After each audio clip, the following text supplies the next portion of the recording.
Safe exit deal, জামাত ক্ষমতার পথে। জি, এটাই আসলে সত্য। যদি আপনারা একটু ভালো করে খেয়াল করেন, 2024-এর 5ই আগস্টের পর থেকে আজ পর্যন্ত যা যা ঘটছে তা যদি একটু খেয়াল করেন তাহলে আপনারা ঘটনাটা বুঝে যাবেন। যুদ্ধাপরাধী জামাতে ইসলাম তারা নিষিদ্ধ ছিল। এরপরও 5ই আগস্টের পরে আমাদের মহামান্য সেনা প্রধান তাদেরকে সর্বপ্রথম ডেকেছিল, তাদের আমিরের সাথে 3 তারিখ রাতে কথা বলেছিল। 4 তারিখ যদিও বিএনপির অন্যদের সাথে কথা বলে, কিন্তু 3 তারিখ রাতে বৈঠক করেছিল প্রথমে জামাতের আমিরের সাথে। এবং উনি প্রথম বক্তৃতায় উনি 2 বার আমিরে জামাতের কথা বলেছিল, মনে আছে নিশ্চয় আপনাদের। এখন তাদেরকে এনেছে মূলধারা রাজনীতিতে, চেষ্টা করেছিলেন যে জামাত, এনসিপি এবং বিএনপি কিন্তু কোনো মতে একটা ইলেকশন করাই ফেলবে। এর মধ্যে আন্তর্জাতিক চাপ টাপ যা ছিল তাতেও ওনাদেরকে কাবু করা যায় না, ওনারা মানে কোনো মতে একটা নির্বাচন করবেন। নির্বাচন করে আসলে ওনাদের ইচ্ছা যেটা ছিল সেটা হচ্ছে জামাত ইসলামকে ক্ষমতা দিয়ে যাওয়া, এনসিপি জামাতকে। এখন আপনারা বলতে পারেন হঠাৎ করে কেন আমি হঠাৎ বলছি জামাত ইসলামের ক্ষমতা দিয়ে যাওয়া, এটা আবার কি? এটা হচ্ছে দেখেন, ওনাদের এই জিনিসটা, এই থিংটা ওনারা সেনাবাহিনী সব নাড়াচাড়া করছে, যত পয়সা যত যাই কিছু বাজেটের 70%। তাহলে আপনি একটা জিনিস দেখেন, আমাদের বিমান বাহিনী প্রধান পাকিস্তান গিয়ে যুদ্ধ বিমান কেনার চুক্তি করে। আমাদের সেনা প্রধান, বিমান বাহিনী প্রধান, নৌবাহিনী প্রধান এক হয়ে পাকিস্তানের সাথে নিরাপত্তা চুক্তি করার জন্য উৎসাহিত। পাকিস্তান আসছে যাচ্ছে, ওনারা আসছে যাচ্ছে, সবকিছু ভাবটা এমন যে পুরোপুরি ওনারা যে পাকিস্তান মাইন্ডেড হচ্ছে, সেটা হচ্ছে মূল কথা। এবং এই মুহূর্তে যেটা চলছে আবার সেটা হচ্ছে যে এখন একই কারেন্সি করার চেষ্টা করছে, পাকিস্তান এবং বাংলাদেশের কারেন্সি একটাই হবে, এইটারও নাকি চেষ্টা চলছে। যার কারণে আমাদের অর্থনৈতিক অবস্থাকে এই দৈন্য দশায় নেওয়া হচ্ছে। বিএনপি কিন্তু এখনো বুঝতে পারতেছে না। বিএনপি যদি বুঝতে পারতো, আপনি দেখেন গত 5ই আগস্টের পর থেকে এখন পর্যন্ত আপনার সেনাবাহিনীর হাতে নিহতের সংখ্যা 40 জন। তার আসলে মূলত তারেকের সমস্যা ছিল যে সেনাপ্রধানই তাকে আসতে দিতে চাইতেছিল না। ওই যে সবাই বলছি যারা ওই সময় তারেককে মেরেছিল তারা হয়তো এখন কেউ কেউ মেজর, কেউ কেউ লেফটেন্যান্ট কর্নেল এরকম পদে আছে, তাদের একটা বিচার হয়ে যেতে পারে এইসব। এবং এখন সেনাবাহিনী জানে যে এই যে 30, 40, 50 জন যা মারা গেল বিএনপির, এইটা নিয়ে কিন্তু বিএনপি আগামীতে সরকারে আসলেই একটা ভেজাল হবে।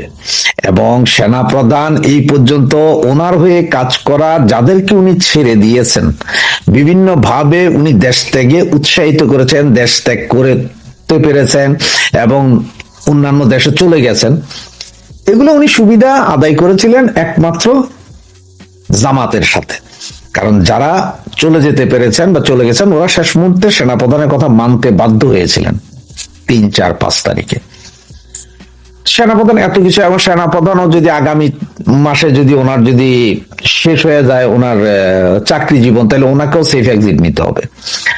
আর জামাত যদি ক্ষমতায় আসে, তাহলে এটা ডিল যেটা হয়েছে সেটা হচ্ছে যে 330 জন ইউনিসের এখন ইন্টারিম গভর্নমেন্টে যারা আছে তারা, এবং কিছু সচিব, কিছু পুলিশের বড় বড় কর্মকর্তা, আইজিপি, ডিআইজি, এগুলো ছাড়াও আরো কিছু লোক সহ মানে ইউনুসীয় গঙের 30 জন সরাসরি সেফ এক্সিট নিয়ে চলে যাবে। এবং সেনাবাহিনীও যে চাচ্ছে জামাতকে দিতে, তার কিছু নজির আপনারা হয়তো ছোটখাটো করে দেখছেন যে জামাত যেসব ভোট সারা পৃথিবীব্যাপী বাঙালিদেরকে যেই ব্যালট ভোটের কথা বলা হচ্ছে, পোস্টাল ভোটের কথা, ওগুলো কোনোটাই আপনার 100% বিলি হয়নি। বলে ম্যাক্সিমামই জামাত ইসলামের নেতাকর্মীরা বিভিন্ন দেশে ওরাই ক্যাপচার করেছে, ওরাই এখান থেকে সব দিয়ে দিয়ে পাঠিয়ে দিচ্ছে। তার মানে হচ্ছে প্রতি আসনের জন্য যদি 300 করে 3000 করেও ভোট হয়, সেটা কিন্তু বিশাল ভোট। আবার জামাত কি করেছে, ঢাকার 20টা আসন, সবাই বলতে 20টা আসন, 20টা আসন না, সারা বাংলাদেশে 190টা আসনে ওরা যেই ভোটের ব্যবধান মানে 5 থেকে 7,000 যে ভোটের ব্যবধান আছে, এই ভোটের ব্যবধানটাকে কমিয়ে দেওয়ার জন্য তারা বিভিন্ন জায়গায় যেখানে ওদের ভোটের ব্যবধান বেশি সেখান থেকে লোক এনে তারা এইসব আসনে আপনার ভোটার চেঞ্জ করছে, মানে যাতে একদম কম্পিটিশন থাকে। এরপর আছে 3,000 করে ভোট, পোস্টাল ভোট গুলো, এগুলো যে জামাতের ফেভারে যাবে, এনসিপির ফেভারে যাবে, এবং তারাই আসলে সরকার গঠন করবে, এবং এই সরকার গঠন করেই তারা সেফ এক্সিটে ওনারা চলে যাবে। আবার এদিকে সেনাবাহিনী কি বলছে, যে তারা বলছে যে তারা যে কোনো সময় যে কোনো মুহূর্তে প্রিসাইডিং অফিসারের নির্দেশ ছাড়াই ভোট কেন্দ্রে ঢুকতে পারবে। তার মানে বুঝেন, ভোট কেন্দ্রে ঢুকা কিন্তু সাইজ করে দিব, সেনাবাহিনী দাঁড়ায় থাকবো, ব্যালট মারবো, 30%, 35%, 40% ভোট কাস্টিং হয়েছে, সব জামাতে পাইছে। এটা হচ্ছে তাদের মূল প্ল্যান। এখন জামাতরা আনার কারণ হচ্ছে যে যাতে বাংলাদেশে জামাত যদি আসে একটা অস্থির পরিস্থিতি থাকবে, বিএনপি আন্দোলনে যাবে, বিএনপি তখন আওয়ামী লীগের সহযোগিতা চাবে, জামাতরে নামাইতে হবে। এই অস্থিতিশীল পরিস্থিতি যত দিন, যত মাস, যত বছর চলবে, সেনাবাহিনীর জন্য ততদিন সুবিধা, কারণ তারা তখন বাজেটের সিংহভাগই তাদের কাছে। আর ভারত যুদ্ধ আছেই, এই ভারত আক্রমণ করছে, এই ভারতের ইয়ে লাগাও, এই ভারতকে মারো, যার কারণে সেনাবাহিনী কিন্তু হাদিকে মারাইছে। জামাত আছেই, জামাতের শুটার সেনাবাহিনীর প্রোটেকশনে হাদিকে মারানো হয়েছে। আরো 2-4-10টা মরবে, আরো অনেক মরবে, দেখবেন সবকিছু সেনাবাহিনী জানে। এত কিছু হওয়ার পরেও সারা বাংলাদেশে এত আপনার হত্যা, খুন, গুম হওয়ার পরে সেনাবাহিনীর আওয়াজ নেই। তার কারণ হচ্ছে সেনাবাহিনী চায় অবস্থা এরকম থাকুক, জামাত সরকার আসুক তখনও অবস্থা এরকম থাকুক, এতেই সেনাবাহিনীর সুবিধা। এবং এটাই হচ্ছে যে মূল প্ল্যান, সেনাবাহিনীর মূল প্ল্যান হচ্ছে দেশ অস্থিতিশীল থাকবে, ওদের লাভ। জামাতের দরকার হচ্ছে ক্ষমতায় আসা, ডাক্তার ইউনূস হচ্ছে কোনো মতে দিয়ে ইলেকশন একটা করে সেফ এক্সিট নিয়ে ওনার 30 জন নিয়ে উনি চলে যাওয়া, যেটা চুক্তি অলরেডি তাদের মধ্যে হয়ে গেছে। যদি দৈবিক কোনো কিছু না হয়ে যায়, যদি আওয়ামী লীগ কোনো আন্দোলন গড়ে তুলতে না পারে, অথবা ইন্টারন্যাশনালি যদি কোনো হার্ড কোর প্রেশার না পড়ে, তাহলে এই নির্বাচন 12 তারিখে হয়ে যাবে। এবং লিখে রাখেন, জামাতি ক্ষমতায় আসছে। বাংলাদেশে চীনের প্রভাব ঠেকানো, কিভাবে ঠেকানো যায় সেই হিসাবে সেইটা কাজ করবে। প্রকাশ্যে বলছে, সাংবাদিক কাছে বলছে যে চীনের প্রভাব ঠেকানো, কিভাবে ঠেকানো যাবে সেই ব্যাপারে সে কাজ দেখভাল করবে। তো চীনের প্রভাব, আমেরিকা এখানে চীনের প্রভাব ঠেকাবে, আবার ভারতও চায় এখানে চীনের প্রভাব ঠেকাবে। তাহলে ভারত আর এই আমেরিকার পলিসি বাংলাদেশ নিয়ে এখানে এক জায়গায় এক সমান্তরালে চলে আসছে না? সমান্তরালে আছে, আগে ছিল, কিন্তু এখানে প্রবলেম হয়ে গেছে কি জানেন, এই প্রবলেমটার জন্যই কিন্তু ভারতকে কিন্তু আমেরিকা সবচেয়ে বেশি সুযোগ সুবিধা দিয়েছিল প্রথম থেকে। ওই যে আপনার আসছিল, ট্রাম্প আসছিল না, বা ভারতে আসছিল না, বলছে না মোদি আমার ভাই, মোদি আমার বন্ধু, আবার মোদি সাহেব আবার ইয়াতে গেছিল, এই যে ট্রাম্পের ইয়াতে গেছিল, উনিকেও কিন্তু ওই তার নির্বাচনী প্রচারে তার জন্য বলছে যে তাকে ভোট দেওয়ার জন্য ভারতবাসীকে বলছে, না ট্রাম্পকে ভোট দেওয়ার জন্য, ওই এইবারের আগের বার না, হ্যাঁ মনে হয় এবারের আগের বার।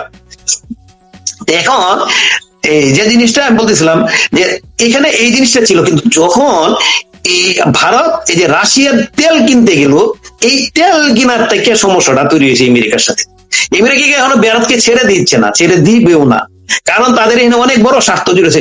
এগুলো বিজনেস, কারণ ভারত একটা বিশাল বড় দেশ, যার এখানে 140 কোটি মানুষ আছে, তার এখানে যায় মানে ভালো একটা বিজনেস হয়, এটা একটা বড় ব্যাপার আছে। আবার ওই যে স্বার্থ একটাই, চা নাকি আপনার মানে ইয়া করে রাখা, দাবা রাখার চেষ্টা।